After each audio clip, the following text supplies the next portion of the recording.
Hello, guys. Good day. This is Anne of Reinforce Me Club. Today, we are going to talk about the 5 stages of grief. Now, grief is an emotional response, our emotional response to loss of someone or something that is important to us. Grief is something universal, but it has a unique manifestation. It varies from person to person, and there is no right or wrong way to grieve. You have to grieve on your own way. You don't have to grieve like your best friend. You have to manifest, to give out your feelings throughout the world on your own way so that you can completely really release that feeling, which is also significant. Grief impacts our emotion, our physical, cognitive, behavioral, social, and spiritual aspects of life. Grief doesn't only happens to like losing someone. It also happens during divorce or breakups, end of a significant relationships.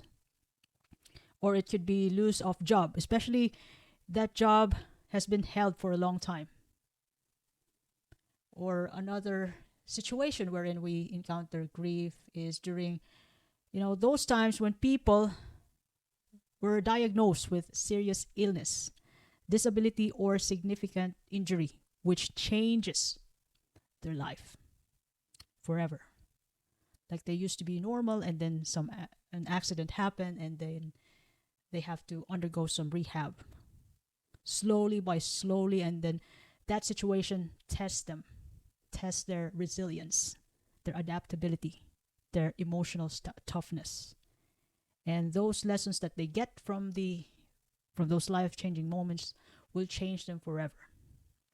Even losing a pet, you can also experience grief because most of the pets that we have, like dogs, they also become like a family member for us, and losing them can be devastating because it seems like you had your best friend and then it's gone.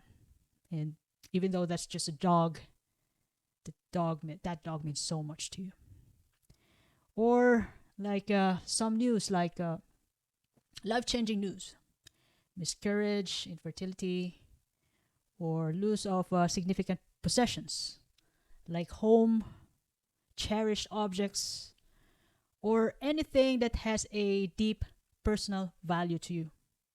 Or major life-changing events like retirement, moving to a new city, or children leaving home. They started to aspire becoming independent. And then in that moment, it's just going to be you. If you're a single parent, or you and your husband. So you got to deal with each other now. But although you're going to be happy for your kids going independent, you're going to miss those times when they were young and dependent to you. When they were kids, when you used to feed them. So that's the reason why you got to cherish every moment with your children, even though you don't have much money, because you will never going to regret it. So other situations when we experience grief, let's say traumatic events, natural disasters, witnessing violence, or accidents. So natural disasters like flooding or storm, and then you lose your home, and a family member of yours were compromised because of the natural disaster. So in those circumstances, we experience grief. Now, we have 5 stages of grief, according to Elisabeth Kübler-Ross in her 1969 book, On Death and Dying. Kübler-Ross was a Swiss-American psychiatrist who conducted extensive research on terminally ill patients who are about to leave, who are about to sign off from this planet, who are dying, which led her to identify the 5 stages of grief. Now, way back before, when I was a student, we had an acronym about the 5 stages of grief. We call it DABDA. Denial for D, Anger for A. B for bargaining. D for depression. A for acceptance. So that's why it's dabda. It's easier for us to memorize and answer the quiz so that we won't get zero. So at least we won't get zero. If we ever remember denial, then at least we got one. No to zero, at least. Now, in the 5 stages of grief, the first one is denial. This is a defense mechanism wherein an individual refuses to accept the reality of the loss. It acts as a buffer against the initial shock. Like, for example, when I work in a hospital and I heard, and I've observed reactions of the patients who were, wherein the doctors have honestly delivered or spoke to the patients about their prognosis. And even the family members, even the patients were in some point, could be first, seconds, or minute, they are usually or all the time in denial about what happened. Those patients who are about to go to that stage of terminally ill level, like palliative. So when I see them, it's not an easy situation. Like, most of the time, they were in shock. Their family were crying. Their family was crying, and then, they're thinking that their mom or dad were not going to leave them, but they are on that stage of shock, and they're still trying to process that, in some point, their significant others, their loved ones, their beloved ones, is going to leave them in some point. And it's never easy to say that and to see that. Sometimes when you get attached to these people, it will also make you feel emotional. All the time, or most of the time, these people are in shock. And they would even ask themselves, why is this happening to me? I don't deserve this.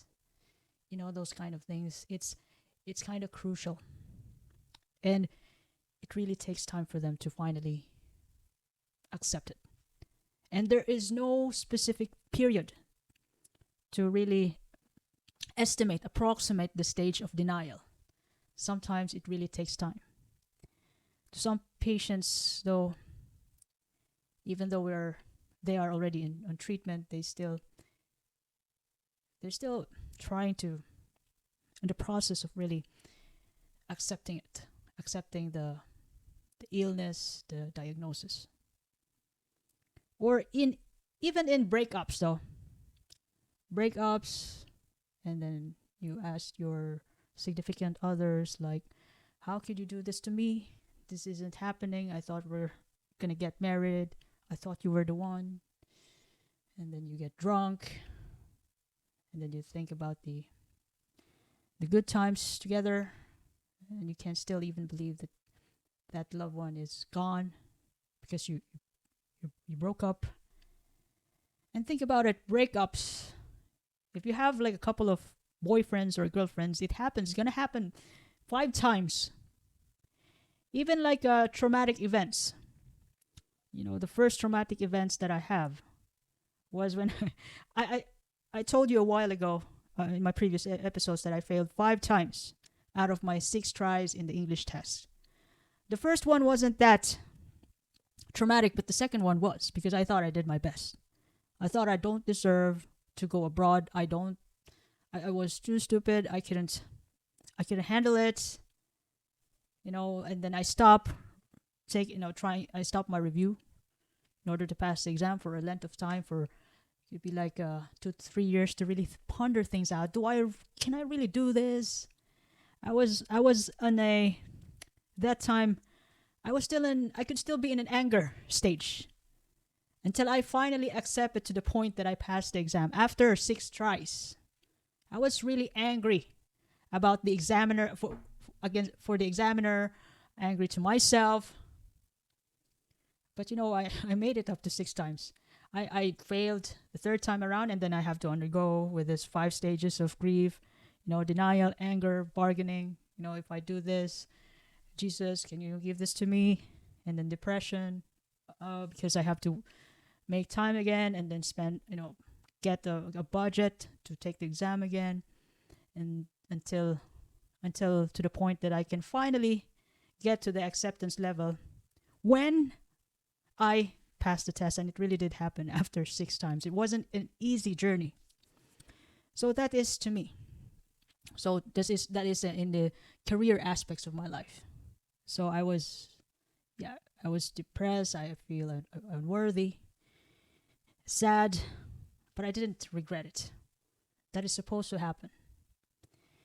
And yes, people who are in the denial stage, they are usually all the time shocked about the news about the things which are important to them, to their health, and about their loved ones.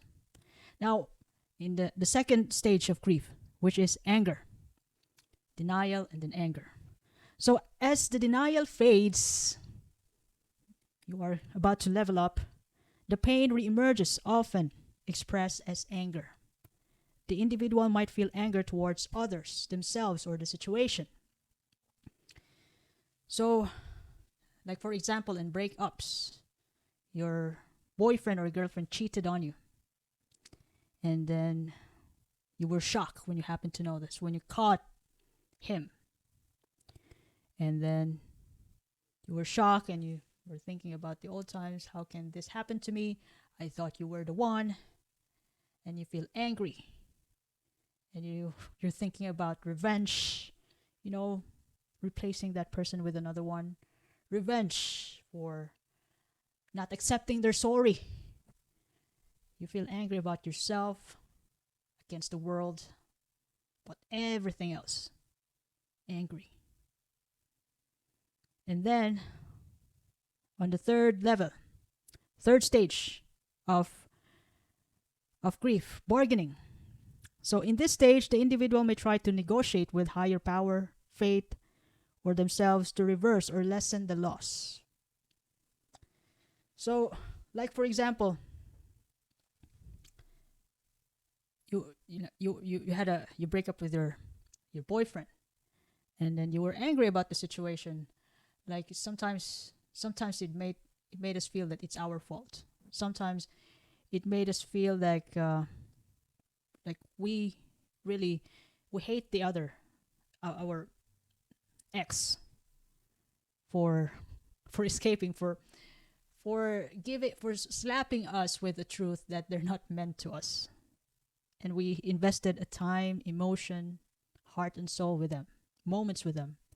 And then they slap us with the reality that they're not meant for us. And that is not easy to take.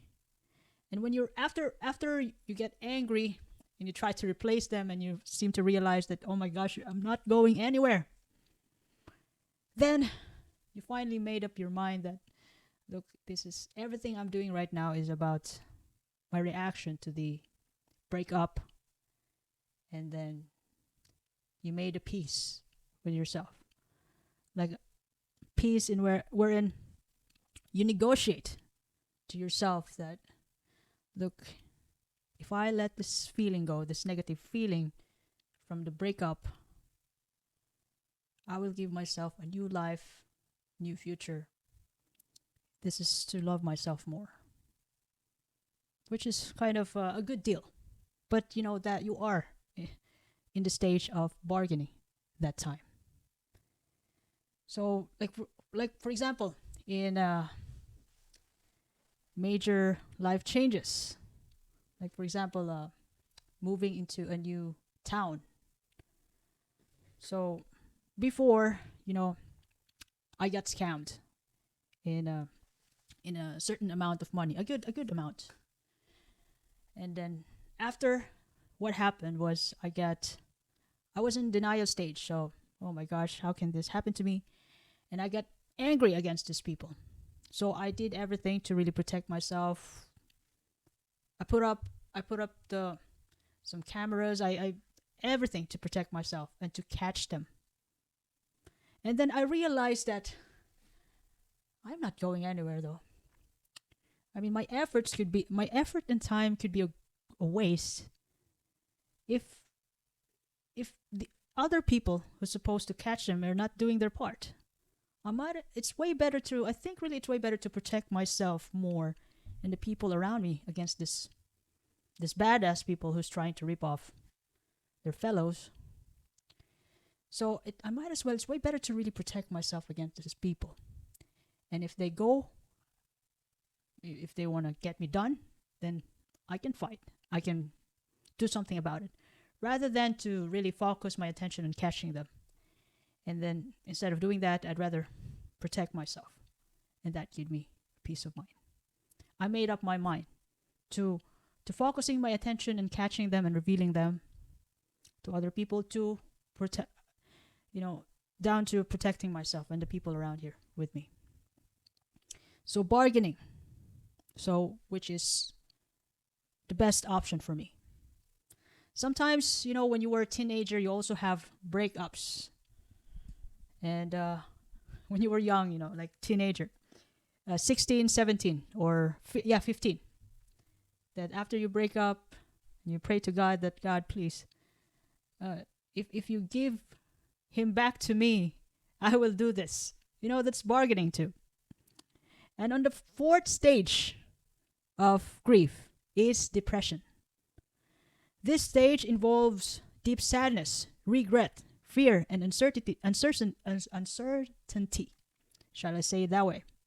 As the reality of the loss fully settles in. In this stage, you have finally accepted the fact, the reality in your face, that those people, your ex, will never ever gonna come back. He slapped you with the reality that I am not meant for you. I got you a whole lot of red flags. Are you listening? So you finally accepted that you're not really meant for each other. Or, for example, when you are, I have also observed this. So I work in the hospital. I have observed those patients who are in denial, in depression, and on the acceptance stage.